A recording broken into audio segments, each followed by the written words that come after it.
अस्सलाम वालेकुम। आज मैं आपको बताऊंगा कि एल्टर्न गैल्ड पर अप्लाई कैसे करते हैं और एल्टर्न गैल्ड का एप्लीकेशन फॉर्म कैसे फिल करते हैं। इस टॉपिक के बारे में आप सबकी बहुत सारी मुझे पर्सनल रिक्वेस्ट आई हुई थी। आइए मैं आपको इसके बारे में डिटेल से बताता हूँ। एल्टर्न गैल्ड के बारे में मैं ऑलरेडी अपनी वीडियोज़ के अंदर बात कर चुका हूँ। मैं इसके बारे में एक बार फिर आपको थोड़ी सी डिटेल दे दूँ। एल्टर्न गैल्ड यानी कि मैटरनिटी अलाउंस ये 3 तरह का होता है। सबसे पहले है जी बेसिक एल्टर्न गैल्ड। इसमें आपके बच्चे की पैदाइश के वक्त आपको 12 महीने से लेकर 14 महीने की छुट्टी मिलती है विद पे। उसमें कितनी पे मिलती है इसके बारे में मैं ऑलरेडी अपनी वीडियो में बता चुका हूँ। दूसरा है जी एल्टर्न गैल्ड प्लस। इसमें क्या होता है कि आपको 24 महीने से लेकर 28 महीने तक छुट्टी मिल सकती है जब आपके यहाँ बच्चा पैदा होता है। उसमें होता क्या है कि आप कहते हैं कि मैंने एल्टर्न गैल्ड के दौरानिए में साथ काम भी करना है। आपने कितना काम करना है इसके बारे में भी ऑलरेडी मैं एक वीडियो में बता चुका हूँ। और जो अमाउंट आपको बेसिक एल्टर्न गैल्ड में मिलती थी और उसका भी हाफ आपको एल्टर्न गैल्ड प्लस में मिलेगी। छुट्टियाँ भी आपको डबल मिलती हैं, साथ साथ आप इसके काम भी करते हैं। उसके बाद जनाब तीसरी किस्म की एल्टर्न गैल्ड है जी, उसको कहते हैं पार्टनरशिप बोनस। इसमें आपको 32 महीने तक जो है ना छुट्टी मिल सकती है। इसमें होता है क्या है कि माँ और बाप इन 32 महीनों के दौरान वो दोनों जॉब करते हैं। जब दोनों at the same time job करते हैं तो आपको 32 महीने तक जो है छुट्टी मिल जाती है। लेकिन वो जॉब की जो लिमिट है वो भी मैंने ऑलरेडी बताई हुई है अपनी वीडियो में, वो भी इतनी ज़्यादा आपको नहीं करनी पड़ती। अब जनाब एल्टर्न गैल्ड के लिए कौन लोग एलिजिबल हैं? जो बच्चे 31 मार्च 2024 तक पैदा हुए हैं, यानी उस डेट तक उनके दोनों वालिदैन माँ और बाप की सैलरी अगर मिलाने के बाद सालाना इनकम 3 लाख यूरो से अबव है या 3 लाख यूरो है, वो इसके एलिजिबल नहीं है। इससे नीचे है तो वो एलिजिबल है। उसके बाद फिर आगे रूल चेंज हुआ। फिर उन्होंने कहा कि 1 मार्च 2024 से लेके 31 मार्च 2025 तक जो बच्चे पैदा हुए हैं उनके वालिदैन की दोनों की कंबाइंड इनकम जो सालाना इनकम है वो 2 लाख यूरो तक या 2 लाख यूरो से अबव हो जाती है, वो इसके लिए एलिजिबल नहीं है। 2 लाख यूरो से जिनकी नीचे रहती है वो इसके लिए एलिजिबल है। उसके बाद जनाब फिर रूल बदला, शायद इन्फ्लेशन की वजह से ये रूल बदला है कि वो वालिदैन जिनके यहाँ 1 अप्रैल 2025 के बाद बच्चा पैदा हुआ है या उस दिन से बाद जो बच्चा पैदा हुआ है उनके वालिदैन की कंबाइंड इनकम सालाना कंबाइंड इनकम 1,75,000 यूरो अगर है या इससे अबाव है तो वो इसके लिए एलिजिबल नहीं है। अगर दोनों की मिला के इससे कम है तो वो इसके लिए एलिजिबल है। ये जनाब इनके अप्लाई करने का क्राइटेरिया है। इसके अलावा आप लोगों ने मुझसे पूछा था कि सेल्फ एम्प्लॉयड जिनका अपना बिजनेस है वो भी इसके लिए एलिजिबल हैं। जी जनाब वो भी एलिजिबल हैं। उनके लिए भी जो लिमिट है ना इनकम की, सालाना इनकम की लिमिट, वो भी यही है जो मैंने आपको ऑलरेडी बता दिया। आप देख लें कि अगर आपकी 1 साल की टैक्सेबल इनकम इसके अंदर है इन लिमिट्स के तो फिर आप भी एलिजिबल हैं। जो एल्टर्न गैल्ड है ना जनाब, वो आप एल्टर्न गैल्ड स्टेले के जरिए अप्लाई करते हैं और जो किंडर गैल्ड है वो आप फैमिलियन कासे के जरिए अप्लाई करते हैं। और जो फैमिलियन कासे की एप्लीकेशन है वो बुंदस अगेंटर फॉर अर्बाइट के थ्रू हैंडल होती है। और जो एल्टर्न गैल्ड की एप्लीकेशन है उसका बुंदस अगेंटर फॉर अर्बाइट या फैमिलियन कासे से कोई लेना देना नहीं, वो एल्टर्न गैल्ड स्टेले के थ्रू हैंडल होती है। एल्टर्न गैल्ड जनाब आप ऑनलाइन भी अप्लाई कर सकते हैं और आप जो है ना इसको बाई पोस्ट भी अप्लाई कर सकते हैं। ये दोनों सहूलतें आपके लिए मौजूद हैं। फिर ऑनलाइन किस किस स्टेट के अंदर आप अप्लाई कर सकते हैं उसके बारे में भी आपको थोड़ी देर में बताता हूँ। अभी मैं आपको अपने कंप्यूटर की स्क्रीन पे लेके जाऊँगा, आपको मैं एप्लीकेशन फिल करने भी बताऊँगा और जो है ना इसके बारे में मजीद आपको थोड़ी सी मैं और डिटेल भी देता हूँ। आप अपने मोबाइल के अंदर या फिर अपने लैपटॉप के अंदर इंटरनेट का ब्राउज़र खोलें। उसके बाद आप लिखें जी एल्टर्न गैल्ड बे अंतरागन या एल्टर्न गैल्ड अंतराग या खाली एल्टर्न गैल्ड लिख के सर्च करें। फिर उसके बाद जनाब एल्टर्न गैल्ड डिजिटल बे अंतरागन इस पर क्लिक करें। यहाँ से आप जो है ना एल्टर्न गैल्ड को डिजिटली अप्लाई कर सकते हैं और कोशिश करें कि अपने बच्चे की पैदाइश के फ़ौरन बाद उसका बर्थ सर्टिफिकेट लेके अप्लाई कर दें। क्योंकि अगर आप 6 महीने लेट हो गए या 5 महीने लेट हो गए तो उन्होंने मैक्सिमम भी आपको पिछले पैसे दे तो लास्ट 3 महीने के देंगे। तो इसीलिए आप अपने बच्चे की पैदाइश के बाद फर्स्ट 3 महीने के अंदर जो है ना अप्लाई कर दें ताकि आपके कोई बेनिफिट जो है ना उनका नुकसान ना हो। यहाँ पर जो है ना आप इस पे क्लिक करें जी येट्स एल्टर्न गैल्ड पेंट्रागन के ऊपर। उसके बाद यहाँ से अगर आपने पेज को ट्रांसलेट करना तो आप ट्रांसलेट कर लें, नहीं करना तो इसमें भी चल जाएगा। ये जनाब उन्होंने लिखा है कि एल्टर्न गैल्ड जो है ना वो डिजिटली आप इन स्टेट्स के अंदर जो है ना अप्लाई कर सकते हैं। आपको एल्टर्न गैल्ड डिजिटली अप्लाई करने के लिए क्या क्या चीज़ें चाहिए? उसके लिए जनाब आपको चाहिए इस वेबसाइट के ऊपर आपका अकाउंट बना हुआ हो, जो आपका रेजिडेंस कार्ड है उसका आपने ईआईडी एक्टिव किया हुआ हो। ये वाली जो ऐप है ना हाउसवाइस ऐप, ये आपने प्ले स्टोर से जाके डाउनलोड कर लेनी है अपने मोबाइल के अंदर।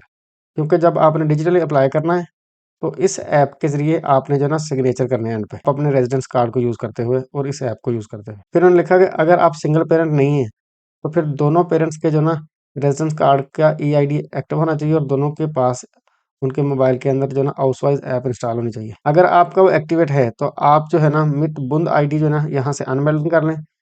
अगर वो नहीं एक्टिवेट है, खाली आपने इसके ऊपर जो है ना बनाया हुआ है, तो आप जो है ना यहाँ पे अपना लॉगिन दें और पासवर्ड दें, आप यहाँ से लॉगिन हो जाएं। अगर आपने इसके ऊपर अभी अकाउंट नहीं बनाया हुआ तो आप रजिस्ट्रेशन के ऊपर क्लिक करके यहाँ पे जाके अपनी सारी डिटेल दें और आप इस तरीके से इस वेबसाइट के ऊपर आपका अकाउंट बन जाएगा।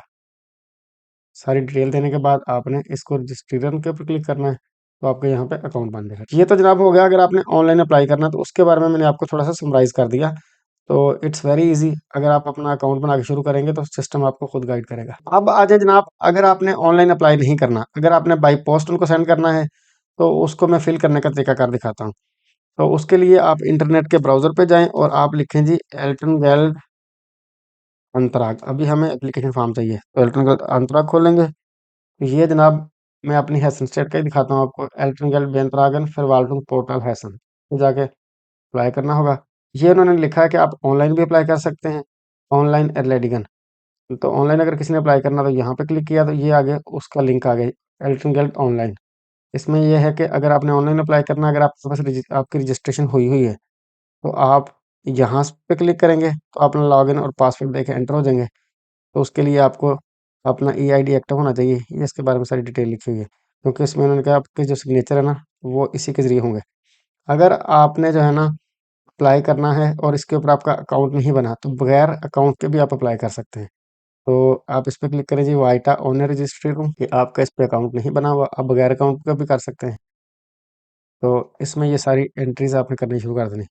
आपने यहाँ से, इसके लिए आपको एप्लीकेशन फॉर्म के साथ कौन कौन से डॉक्यूमेंट्स चाहिए, आपको मोटर पास चाहिए, आपको बच्चे का बर्थ सर्टिफिकेट चाहिए, रिपोर्ट कोड है। उसके बाद जनाब आपको दोनों पेरेंट्स के दोया आईडी यानी टैक्स आईडी चाहिए। आपको जो ना आपका हेल्थ इंश्योरेंस का जो नंबर है या हेल्थ इंश्योरेंस के जो आपके कार्ड है उनकी फ़ोटोकॉपी चाहिए। उसके बाद आपकी सैलरी स्लिप के बारे में सारी डिटेल चाहिए। उसके बाद आपका बैंक अकाउंट। फिर कुछ एडिशनल हैं, इसके बारे में भी वो पूछ सकते हैं। अगर किसी ने मोटर शाफ्ट गाड़ी ली हुई है तो उसके बारे में। अगर आपने साइन करने हैं एंड पे इलेक्ट्रॉनिकली, उसके लिए आपके पास ये ऐप एक्टिव होनी चाहिए। अगर आपने नहीं साइन करने तो आप उसके बगैर भी ऑनलाइन फिल कर सकते हैं। अच्छा जनाब, आप वाइटा पे क्लिक करेंगे। ये इस तरीके से आप ऑनलाइन एप्लीकेशन फिल करते जाएंगे। इट्स वेरी इजी, सिस्टम खुद आपको जो है इसमें गाइड करता जाता है। आपने जो है ऐसे इस पर फिलिंग करके आगे वाइटा करते जाना है, तो ये सारा आप जो है at the end form fill हो जाएगा। अब मैं आपको दिखाता हूँ, अगर आपने पेपर फॉर्म में खुद फिल करना है, अगर आप कंप्यूटर के इतने एक्सपर्ट नहीं हैं, आप ऑनलाइन नहीं करना चाहते, क्योंकि जर्मनी अभी फुली तौर पे डिजिटल नहीं हुआ, आहिस्ता-आहिस्ता ये डिजिटल हो जाएँगे। अभी जर्मनी में पेपर सिस्टम भी चलता है। तो इसके लिए क्या है कि आप जो है ना यहाँ पे जाएँगे नीचे, यहाँ पे कहीं कोई पेपर अंतराग के बारे में बात हुई होगी, ये लिखा हुआ है जी। यहाँ से आप जो ना इनके पेपर वाले एप्लीकेशन ले सकते हैं। लिखा है ना फॉर्मूलार है, यहाँ पे आपका एप्लीकेशन फॉर्म। इस लिंक पे क्लिक किया, तो उससे जनाब ये वाले आगे जनाब फर्दर चीज़ें खुल के आ गई। ये इलेक्ट्रॉनिक बिल के बारे में डिटेल लिखी हुई है। उसके बाद ये है कि आपको क्या चीज़ चाहिए, यहाँ से ऑनलाइन अंतराग होता है, जैसा कि मैंने अभी बता दिया आपको। यहाँ से फार्मूलार है, यहाँ पे एप्लीकेशन फॉर्म पड़े हुए हैं। एप्लीकेशन फॉर्म इनके जो है ना, जैसा मैंने पहले आपको बताया कि 31 मार्च 2024 तक अगर किसी का बच्चा पैदा हुआ तो उसके लिए ये एप्लीकेशन फॉर्म लगेगा। इसमें इतना ख़ास कोई डिफ़रेंस नहीं है। इसमें जो जो डिफ़रेंस है वो यही है कि आपकी सालाना इनकम कितनी है। अगर आपका 31 मार्च 2024 तक अगर बच्चा पैदा हुआ तो उसके लिए ये एप्लीकेशन फॉर्म लगेगा। अगर 1 अप्रैल 2024 से ऑनवर्ड बच्चा पैदा हुआ 31 मार्च 2025 तक, उसके लिए ये वाला एप्लीकेशन फॉर्म लगेगा। अगर आपका बच्चा 1 अप्रैल 2025 के बाद पैदा हुआ है, तो आज जो है ना सितंबर 2025 चल रहा है, तो फिलहाल के लिए भी यही वाला एप्लीकेशन फॉर्म वैलिड है। अगर इसके बाद कोई और भी चेंज हो के आता है तो कोई एप्लीकेशन फॉर्म में इतना खास डिफरेंस नहीं होगा। सिर्फ और सिर्फ अगर डिफरेंस होगा तो वो आपकी सालाना जो इनकम है ना, उसके अंदर डिफरेंस हो सकता है। एप्लीकेशन फॉर्म ऑलमोस्ट सेम ही होते हैं। इसके बारे में अगर मजीद आपने डिटेल लेनी है तो ये इन्फॉर्मेशन ब्लॉट है, ये खोल कर जब देखें तो ये जनाब इसके बारे में 20 पेजेस का ये इन्फॉर्मेशन ब्लॉट यानी इन्फॉर्मेशन पेज है। इसमें सारी डिटेल लिखी है एल्ट्रिंगल के बारे में, एल्ट्रिंगल प्लस के बारे में, जो कि मैंने ऑलरेडी सिंपल लैंग्वेज में आपको बता दी है। अब जनाब हम खोलते हैं ये वाला एप्लीकेशन फॉर्म अंतराग ऑफ एल्ट्रिंगल। ये खोला। इसमें मैं आपको बता देता हूँ कि हर सेक्शन के अंदर क्या क्या आना है। मैं आपको हर एक का ब्रीफ बता देता हूँ, आपको सारी खुद ही समझ आ जाएगी जब आप फिल करने बैठेंगे। सबसे पहले है जनाब इसका सेक्शन 1। इसके अंदर क्या आना है, यहाँ पर आपके बच्चे का जो ना नाम आना है, उसकी डेट ऑफ बर्थ आनी है, आपके यहाँ ट्विन्स पैदा हुए या ट्रिपलेट पैदा हुए, उनके नामों की डिटेल आनी है। फिर जो है ना, अगर अडॉप्शन है तो उसके बारे में एंट्री डेट देनी है कि आपने बच्चा कब अडॉप्ट किया है। अगर बच्चे की डिसेबिलिटी है तो उसका मेडिकल प्रूफ अपने साथ अटैच करना है। यानी कि इसमें name, date of birth, birth place, what not, ये सब कुछ आएगा इसमें। उसके बाद ये आनी है आपके बच्चे के बारे में, आप जिसके लिए एलिजिबल अप्लाई करने जा रहे हैं। उसके बाद जनाब आ जाए जी दूसरा सेक्शन, ये है जी अंतराग स्टेल एंड पेपर जोन। ये एप्लीकेशन कौन लॉन्च कर रहा है, फादर या मदर जो भी, उसके बारे में डिटेल आ गई। आपका नाम, डेट ऑफ बर्थ, एड्रेस, स्टोया आईडी, नेशनलिटी वगैरह लिखना है। फिर उसके बाद marital status, single, married, divorced, या जो है ना उसके बाद विदाउट पार्टनरशिप। उसके बाद number of children in house hold लिखने हैं। उसके बाद आईडी कार्ड है या पासपोर्ट की कॉपी है, प्लस फंथिल स्टेटल रोबनेस, अगर नॉन ईयू बंदे हैं तो वो सारी आपके आ जाएंगे इसमें डिटेल। उसके बाद जनाब आ गया जी तीसरा, इंटरशाफ्ट फिर हेल्पनेस। इसमें क्या है जी, आपके बच्चे से रिश्ता आपका क्या है वो लिखना है कि आपका बच्चा बायोलॉजिकल है, अडॉप्ट किया हुआ है, या फिर फोस्टर है। फोस्टर में ये होता है कि जब युगेंद्र बच्चे को उठा के ले जाए, वो आपके बच्चे की केयर कर रहे हो, वो आपके बच्चे को जो है ना वो पाल पोस रहे हैं, तो उसको फोस्टर बच्चा कहते हैं। अडाप्टिव बच्चा कि आपने किसी का लेके अगर पाला हुआ है तो उसको अडाप्टिव, और बायोलॉजिकल बच्चा होता है जो आपका अपना है। उसके बाद जनाब अगर अडॉप्शन है तो आपके पास कोर्ट का अडॉप्शन पेपर अटैच करना अपने साथ। अगर फोस्टर केयर चल रही है तो आपने फिर युगेंद्र से सर्टिफिकेट लेना है। ये सारी चीज़ें आपने इसके अंदर लिखनी है। उसके बाद जनाब अगला आ गया section 4, बिट्रॉइंग und Erziehung im eigenen Haushalt। इसमें आपने कंफर्म करना है कि बच्चा आपके साथ ही रहता है या फिर बच्चे आपके साथ ही रहते हैं जिनके लिए आप अप्लाई करने जा रहे हैं, और आप ही उनकी केयर करते हो। और या फिर जो है ना, अगर टेम्परली अलग केयर है, मतलब अस्पताल में बच्चा रह रहा है किसी वजह से, फिर आपने उसमें रीज़न लिखनी है कि बच्चा क्यों रह रहा है अस्पताल में, किस टाइम से किस टाइम तक वो बच्चा रह रहा है, ठीक है। उसके बाद आ गया 5A सेक्शन, अनगाबन सुम अंतरन एल्टरटाइल। अगर फादर एप्लीकेशन फिल कर रहा था उसके बारे में यहाँ पे डिटेल आ गई, अंतराग स्टेल एंड जोन। अगर सेक्शन 2 के अंदर आपने माँ की डिटेल दी थी तो यहाँ पर फादर की आ जाएगी। अगर जो है ना वहाँ पर फादर की दी है तो यहाँ पर माँ की आ जाएगी। आपने कोई सेक्शन खाली नहीं छोड़ना, यहाँ पे जो है ना एंट्री नहीं होगी, वहाँ पे आपने लिख देना है निश्ट सूट रेफेंड। आगे आ गया जनाब सेक्शन 5B, वॉन्जिट्स या फिर ऑफेंथाल। दोनों पेरेंट्स का रेजिडेंस स्टेटस इसके अंदर लिखना है। अगर आप या आपका पार्टनर किसी दूसरे कंट्री में काम करता है तो उसका प्रूफ अटैच करना है। इसमें मतलब ये कि रेजिडेंसी डिटेल लिखनी है जर्मनी की और जर्मनी से बाहर की। सेक्शन 6 आ गया जनाब, इसके अंदर आपने अपनी हेल्थ इंश्योरेंस का नाम लिखना है कि वो गज़ेटलिश है या प्राइवेट है या फिर फ्री हेल्थ केयर है। इंश्योरेंस का नंबर देना है और साथ प्रूफ अटैच करना है। आगे आगे जो अगला सेक्शन, मुटरशफ्टगेल्ड या फिर अरबाइट इसमें क्या है जी, जो मदर की मैटरनिटी लीव है ना, जो आपने मोटरशाफ्ट ली हुई है, उसके बारे में मैंने ऑलरेडी एक वीडियो में बताया हुआ है, तो वो आपने उसकी डिटेल लिखनी है। उसके साथ आपने प्रूफ अटैच करना है कंकन की तरफ से और आपके एम्प्लॉयर की तरफ से कंफर्मेशन हो। आगे आगे जी सेक्शन 8, ये है जी गिश्विस्ता बोनस, कि अगर एडिशनल चिल्ड्रन हैं तो उनका बोनस भी आपने इसके अंदर ऐड करना है। कि अगर आपके घर में और बच्चे हैं तो उनका नाम, डेट ऑफ बर्थ, डिसेबिलिटी लिखनी है, अगर कोई डिसेबल है तो उसका स्टेटस लिखना है। अगर दूसरे बच्चे भी किंडरगार्टन ले रहे हैं तो आपने उनके किंडरगार्टन नाखवाइज लगाने हैं, उनके प्रूफ लगाने हैं, और जो ना उनकी आपने बर्थ सर्टिफिकेट भी साथ अटैच करना है। उसके बाद नंबर 9 आ गया जी, प्रूफिंग डे आइनकॉमन्स ग्रेंस है, कि आपके इस बात को कंफर्म करना आपने कि मेरी जो इनकम है ना वो 1,75,000 को क्रॉस नहीं करती सालाना इनकम, मेरी मिसेज की और मेरी मिला के, ठीक है। अगर ये वाली इनकम से लिमिट आपकी कम है तो आप इसके लिए एलिजिबल हैं। अगर इससे ज़्यादा है साल के अंदर आपकी इनकम, तो फिर आप इसके लिए एलिजिबल नहीं है। उसके बाद जनाब अगला सेक्शन आ गया अंतराग स्टेलूं या फिर बेत्सुग साइट राउंड। यहाँ पर आपने ये डिसाइड करना है कि आप जो है ना कौन सी अल्टरनेटिव लेना चाह रहे हैं। आप जो है ना बेसिक अल्टरनेटिव लेना चाह रहे हैं, या फिर जो है ना अल्टरनेटिव प्लस लेना चाह रहे हैं, या फिर आप जो है ना पार्टनरशिप बोनस लेना चाहते हैं। एग्जैक्ट आपने मंथ सेलेक्ट करना है कि किस किस महीने आपकी मिसेस लेंगी छुट्टियाँ और किस किस महीने आप लेंगे, और आपने एम्प्लॉयर की कंफर्मेशन लगानी है। अगर जो है ना आप मैटरनिटी लीव के दौरान या पेरेंटल लीव के दौरान जो है ना अगर कोई साथ काम करना चाह रहे हैं, इसमें आपने एग्जैक्ट मंथ सेलेक्ट करना है किस किस महीने में आप छुट्टियां लेना चाह रहे हैं, किस किस महीने में आपकी वाइफ। और अगर आप जॉबियन हैं तो आपने अपने एम्प्लॉयर से कंफर्मेशन भी लेनी है कि वाकई इन महीनों में ये बंदा जॉब पर नहीं आएगा क्योंकि इसकी पेरेंटल लीव चलेगी या इसकी मैटरनिटी लीव चलेगी। उसके बाद जनाब सेक्शन 11 आ गया जी, एरवर्ब्स आइन कॉमन फॉर बोर्ड। हाँ जी, अगर आप अपने बच्चे के बर्थ से पहले काम नहीं करते रहे तो आपने इस पर टिक करना है। अगर आप अपने बच्चे के बर्थ से पहले काम करते रहे हैं, उसकी पैदाइश से पहले, तो आपने इस पे टिक करना है और साथ आपने लगाना है। अगर आप जो है ना सेल्फ एम्प्लॉयड नहीं है, अगर मतलब एम्प्लॉय थे, तो आपने अटैचमेंट एन को फिल करना है। अगर आप सेल्फ एम्प्लॉयड हैं, आपका कोई अपना बिजनेस है, आपने अटैचमेंट जी को फिल करना है।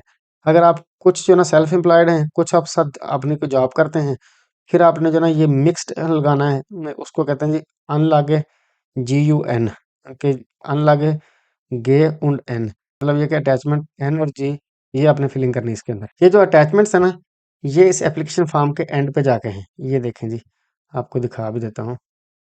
ये है अटैचमेंट, हाँ जी, ये है जनाब अनलागे एन।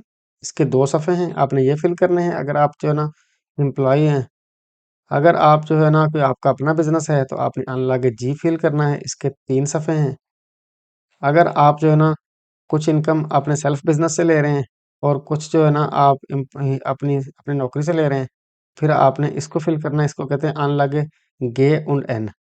इसके 4 सफ़े हैं, इसको आपने फिल करना है। उसके बाद है जी सेक्शन 12 जोनस्टिगे लाइस्टोंगन फॉर गिबोर्ड। अगर आपने कोई अर्बाइटलोजन गेल्ड 1 ली है, कोई बुर्गल गेल्ड ली है, अगर उसके बाद कोई क्रांकन गेल्ड ली है, कोई पेंशन है या कोई सिमिलर बेनिफिट आप ले रहे हैं, तो आप जो ना उस पर टिक करें या लिखें और साथ अपना जो ना प्रूफ अटैच करें। उसके बाद जनाब अगला सेक्शन है जी एरवर्ब स्टेटिस्टिकाइट नाफ रिपोर्ट। इसमें आपने बताना है कि आप बच्चे की पैदाइश के बाद भी काम करेंगे या नहीं। अगर करेंगे तो आप फुल टाइम करेंगे या पार्ट टाइम, कितने घंटे करेंगे, और अगर आप करेंगे तो अपने एम्प्लॉयर की भी शाइनिंग भी साथ लगाएं। तो इस बुनियाद पे वो आपका फिर डिसाइड करते हैं कि आपको उन्होंने कितनी हेल्पिंग देनी है। उसके बाद जनाब आगे आगे जी सेक्शन 14 जोनस्टिगे लाइस्टुंगन नाक की बोर्ड। अगर बर्थ के बाद भी कोई अलाउंस लेना है, अर्बाइट लोजन गेल्ड या पेंशन या क्रंक गेल्ड, तो वो आपने इसके अंदर मेंशन करना है। उसके बाद जनाब सेक्शन 15 आ गया जी, ये है जी पार्टनरशिप बोनस। अगर दोनों parents at the same time आप जो है ना काम करना चाहते हैं, 24 आवर्स से लेके 32 आवर्स वर्क करते हो, तो ये बोनस आप अप्लाई कर सकते हैं। तो आपने साथ प्रूफ भी अटैच करना है इसके। उसके बाद जनाब आ गया जी 16 नंबर वाइटरे लाइस्टोंगन। अगर मजीद कोई बेनिफिट्स ले रहे हैं इसके अलावा, तो वो भी आपने इसके अंदर मेंशन करने हैं। उसके बाद जनाब आ गया जी आपका बैंक फिरबिंडुंग। आप अपने बैंक का नाम बताएं, उसका IBAN दें, उसके बाद आप उसका BIC या स्विफ्ट कोड दें।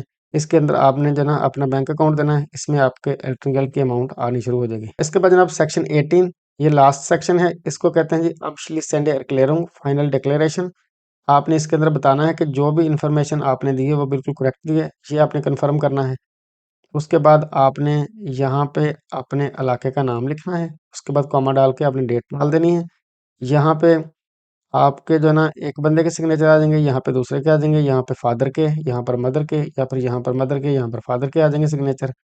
उसके बाद अगर कोई आपके बच्चों को कोई पाल रहा है, लाइक यूक्रेन डाउट वाले पाल रहे हैं, तो उनके आ जाएंगे। ये वाला आपने फिल नहीं करना है। लिखा हुआ है कि नुअर फोंड एल्टन गर्ल स्टेले फिलन, ये एल्टन गर्ल स्टेले वाले खुद फिल करेंगे, आपने इसमें फिलिंग नहीं करनी इस सेक्शन में। उसके बाद जनाब ये सारी अटैचमेंट्स आ गई हैं। ये अनलागे एन हो गया, अनलागे जी हो गया, अनलागे जी और एन हो गया, ये सारी अटैचमेंट्स हैं। उसके बाद यहाँ पे नीचे जो है जाके एड्रेस दिए हुए हैं कि आपका जो ना किस इलाके से बिलोंग करते हैं और आपने किस इलाके में भेजना है। अगर मिसाल के तौर पे आप कासल के रीजन में है, तो आपको ये वाला इलाका होगा, इस एड्रेस पे आपने भेजना है। अगर आप गीसन के इलाके में हैं, तो आपको ये वाला एड्रेस सूट करेगा। अगर आप फुलडा के रीजन में है, तो आपको ये वाला सूट करेगा। ये सारी एड्रेस लिखें यहाँ पे, आपने जो ना ये डॉक्यूमेंट फिल करके अटैचमेंट साथ अटैच करके अपने भेजनी है। इसके अंदर मैं आपको बताता चलूँ कि सेक्शन 1, सेक्शन 2, 3, 4, 6, 7, 9, फिर उसके बाद सेक्शन 10, 17 और 18, ये लाजमी है, ये हर एक ने फिल करने हैं।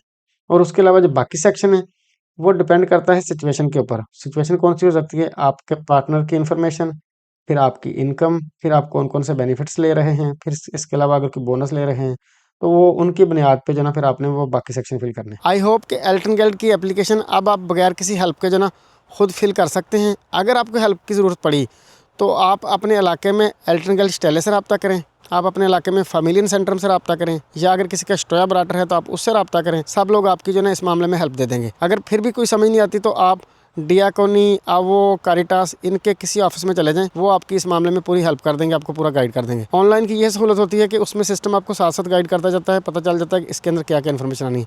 और रही बात जो है ना इसकी बाई पोस्ट भेजने वाली, वो मैंने आपको सारी बता दी है कि किस तरीके से किस एंट्री में क्या क्या चीज़ आनी है। अगर आप इसका प्रिंट लेंगे, तो आपने बाई पोस्ट भेजनी है अपने इलाके के एल्टन गर्ल स्टेले में, और अगर आप ऑनलाइन फिल करेंगे तो वो वहाँ पर ऑटोमेटिकली सबमिट हो जाएगी। अगर दोनों पेरेंट के रेजिडेंस कार्ड का EID एक्टिव है, EID क्या है जी, जब आपको रेजिडेंस कार्ड मिलता है तो साथ उसके एक लेटर आता है। उस लेटर के अंदर अगर आप उसको स्क्रैच करेंगे, तो उससे एक पिन निकलती है, उस पिन के ज़रिए आप इस कार्ड को एक्टिव कर लेते हैं। इसके अंदर डाटा होता है, वो डाटा कंप्यूटर रीड कर लेता है। जब आप हाउसवाइज ऐप अपने मोबाइल में करते हैं और उस ऐप के ज़रिए आप अपने कार्ड को स्कैन करते हैं, तो उसके ज़रिए सारा डाटा जो आपके कार्ड के अंदर होता है वो स्कैन हो जाता है। तो आपने उस पिन का इस्तेमाल करके आपने जो ना अपना कार्ड एक्टिव कर लेना है। अगर आपके दोनों पेरेंट्स के ईआईडी एक्टिव हैं तो आप जब ऑनलाइन अप्लाई करते हैं तो आपके सिग्नेचर भी डिजिटली हो जाते हैं। अगर दोनों पेरेंट्स का ईआईडी एक्टिव नहीं है, या फिर सिर्फ एक पेरेंट का ईआईडी एक्टिव है, या फिर दोनों पेरेंट्स की आपस में बनती नहीं है, वो अलग अलग रह रहे हैं, तो इस केस में क्या है कि आपको डिजिटल सिग्नेचर करने की ज़रूरत नहीं है। आप क्या करेंगे कि सिग्नेचर वाला पेज जो है ना वो प्रिंट करेंगे। प्रिंट करके आप उस पर साइन करके इलेक्ट्रॉनिकल स्टेले को जो ना वो लास्ट पेज सिर्फ आप जो ना सेंड कर दोगे, बाकी एप्लीकेशन सारी आपकी डिजिटल चली जाएगी। तो एक पेरेंट जो है ना पहले साइन करके भेज दे, फिर आप वही वाला जो है ना वो उस दूसरे पेरेंट के एड्रेस पे भेज दें, वो वाला भी अपना साइन करके तो वो फिर इलेक्ट्रॉनिकल स्टेले को पोस्ट कर दें। या फिर क्या करें कि आप अलग अलग अपने सिग्नेचर करके इलेक्ट्रॉनिकल स्टेले को अलग अलग एप्लीकेशन का लास्ट पेज है ना वो भेज दें। मेरा ख्याल है कि अब आपको एप्लीकेशन फॉर्म फिल करने में कोई मसला पेश नहीं आएगा। अगर मसला पेश आया, जैसा कि मैंने आपको बताया कि आप इन अदारों से रब्ता करें, वो आपकी हेल्प कर देंगे। अपना और अपने प्यारों का बहुत सारा ख्याल रखिए और मुझे आप अपनी दुआ में याद रखिए।